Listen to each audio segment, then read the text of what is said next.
হাসনাত এবং সার্জিসকে কেন উপদেষ্টা করা হয়নি জানেন? কারণ তাদেরকে এজেন্ট মনে করা হতো, তাদেরকে আন্দোলনের মূলধারার শক্তি মনে করা হতো না। মনে করা হতো যে তারা আন্দোলনের খবরগুলো বাইরে পাচার করে দেয়।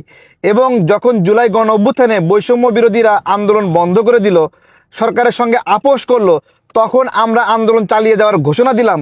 তখন কিন্তু এই হাসনাত এবং সার্জিসরা লোক পাঠিয়ে আন্দোলন বন্ধ করার চেষ্টা করেছিল। সেই সময় তারা বলেছিল, আমরা যারা আন্দোলন চালিয়ে নিচ্ছি রামপুরা, বাড্ডা, বসুন্ধরা এলাকায়, তাদেরকে সে বলেছিল যে আমাদের সাথে বৈষম্য বিরোধী কোনো সম্পর্ক নাই, এবং এই আন্দোলনকারীদেরকে সন্ত্রাসী আখ্যা দিয়েছিল এবং এর মাধ্যমে আন্দোলনকারীদের উপরে নিপীড়ন সহজ করেছিল হাসনাত এবং সার্জিস। সেই সময়ের ঘটনা আমরা সবাই জানি, যেই কারণে তাদেরকে এজেন্ট মনে করা হতো এবং উপদেষ্টা পদে নিয়োগ দেওয়া হয় নাই। আজকে এই যে হাসনাত এবং সার্জিসকে আপনারা চেনেন, কি হিসেবে চেনেন? তাদেরকে কিন্তু জুলাই গণ অভ্যুত্থানে বড় ভূমিকা রাখার জন্য চেনেন না। তাদেরকে চিনি আমরা একটা বিষয়, আন্দোলন বন্ধকারী এবং আপোষকারী হিসেবে। দ্বিতীয় আমরা চিনি মবরাজ হিসেবে।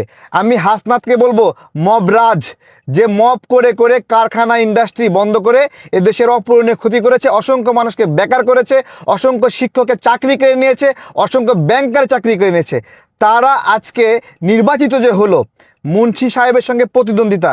আপনাদেরকে একটা জিজ্ঞাসা করি, হাসনাত এই মুন্সি সাহেবকে নির্বাচন থেকে দূরে রাখার জন্য কি কি করেছে? সে কোর্টে পর্যন্ত গেছে। একজন প্রতিদ্বন্দ্বী প্রার্থী, তার সাথে সে ভোটে কম্পিট করতে ভয় পাচ্ছে এবং ভয় পেয়ে কী করছে, আদালতে চলে গেছে। তাকে ঋণ খেলাপি প্রমাণ করতে হবে বিভিন্নভাবে। আজকে জিজ্ঞাসা করছি, মুন্সি সাহেবের মতো অনেক নেতাই, তারা কি ঋণগ্রস্ত না? ঋণগ্রস্ত এবং ঋণ খেলাপি কিন্তু এক জিনিস না। হাসনাত কেন তাকে নির্বাচনের বাইরে রাখতে চাইছিল, এবং ডক্টর ইউনূস, কোর্ট, আদালত সব কিছু মিলে সাকসেসফুলি মুন্সি সাহেবকে নির্বাচনের বাইরে রেখে হাসনাতকে এমপি বানিয়ে দিল।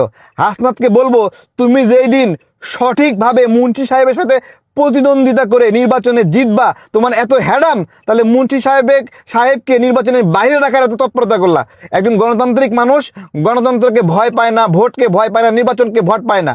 আজকে হাসনাতের কথা বলছি, হাসনাতের একটা স্টেটমেন্টের কথা আমার মনে পড়ে গেল। হাসনাত বলেছিল, যতদিন বিএনপি বিরোধী দল ততদিন বাংলাদেশে নির্বাচন প্রয়োজন নাই। এইভাবেই কোড আনকোড করে বলেছিল। অর্থাৎ আওয়ামী লীগের দালালি করে এই ছেলেটা বলেছিল, বিএনপি যতদিন বিরোধী দল ততদিন নির্বাচন প্রয়োজন নাই। সে এখন চ্যালেঞ্জ করছে, 1 টাকার দুর্নীতি প্রমাণ পাইলে, 1 টাকার দুর্নীতি কি পুরো বাংলাদেশ জুলাই পরে লুটে পুটে খেয়েছে। এদের জুলাই খুঁটিগুলো বানাইছে, এর কোনো দাম আছে? এই খুঁটিগুলো কেন বানাইছে? হামের টিকা কেনে নাই, জুলাই খাম্বা বানায় রাখছে। যখন থেকে এরা জুলাই খুঁটিকে স্মৃতিসৌধ এবং শহীদ মিনারের মতো বানানোর চেষ্টা করেছে, তখন থেকে এদেশের মানুষ এটাকে অসম্মান করা শুরু করেছে। যখন জুলাইয়ের নাম করে 353 গার্মেন্টস কারখানা বন্ধ করে দিয়েছে, এই যে মবরাজ হাসনাত, মবরাজ হান্নান মাসুদরা বন্ধ করে দিয়েছে, তখন লক্ষ লক্ষ মানুষ কর্ম হারিয়েছে, লক্ষ লক্ষ নারী কর্ম হারিয়েছে।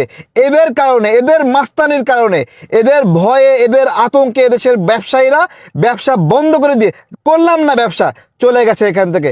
এরা এখন সততার মানদণ্ড হিসেবে মানুষকে চ্যালেঞ্জ করে। সবচেয়ে দুর্নীতি হয়েছে অন্তর্বর্তীকালীন সরকারে সময়ে। টিআইবি তথ্য প্রকাশ করেছে, টিআইবি তথ্য অনুযায়ী এই হাসনাত, সার্জিস, নাহিদ, তারপরে আসিফ, ইউনূস সহ যারা আছে, এদের সবাইকে অ্যারেস্ট করা উচিত। দুর্নীতি করে ভাষায় দিয়ে মানুষকে এখন সততার জ্ঞান শেখাচ্ছে। যারা এদেশের মানুষের সঙ্গে বেইমানি করেছে, তারা নাকি মানুষকে সততা শেখাবে।